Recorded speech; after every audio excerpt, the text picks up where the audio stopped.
पहले अध्याय में हमने आपको 1 से लेकर 21 तक श्लोक सुनाया था। आज हम 22 से लेकर 42 तक आपको श्लोक सुनाएंगे। चलिए शुरू करते हैं। गीता में कहा गया है, कोई भी अपने कर्म से भाग नहीं सकता, कर्म का फल तो भुगतना ही पड़ता है। अपने कर्म का पालन करो, क्योंकि वास्तव में कर्म अकर्म से बेहतर है।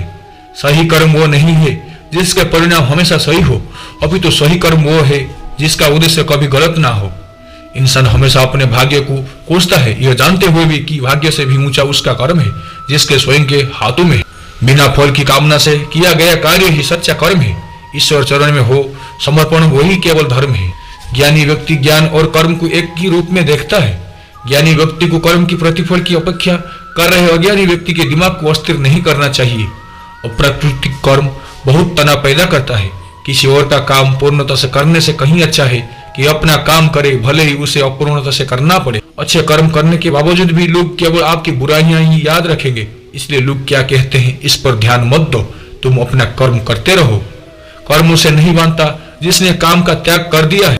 जन्म लेने वाले के लिए मृत्यु उतनी ही निश्चित है जितना कि मृत्यु होने वाले के लिए जन्म लेना।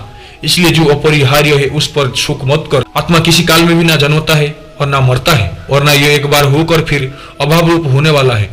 आत्मा अजन्मा, नित्य, शाश्वत और पुरातन है। शरीर के नाश होने पर भी इसका नाश नहीं होता। जो मनुष्य जीर्ण वस्त्र को त्याग कर दूसरे नए वस्त्र को धारण करता है, वैसे ही देही जीवात्मा पुराने शरीर को त्याग कर दूसरे नए शरीर को प्राप्त होता है।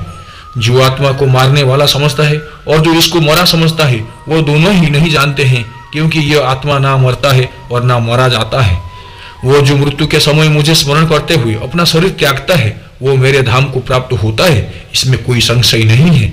लोग आपके अपमान के बारे में हमेशा बात करेंगे। सम्मानित व्यक्ति के लिए अपमान मृत्यु से भी बदतर है। वो जो इस ज्ञान में विश्वास नहीं रखते, मुझे प्राप्त किए बिना जन्म और मृत्यु के चक्र का अनुगमन करते हैं। मैं उष्मा देता हूँ, मैं वर्षा करता हूँ और रुकता भी हूँ।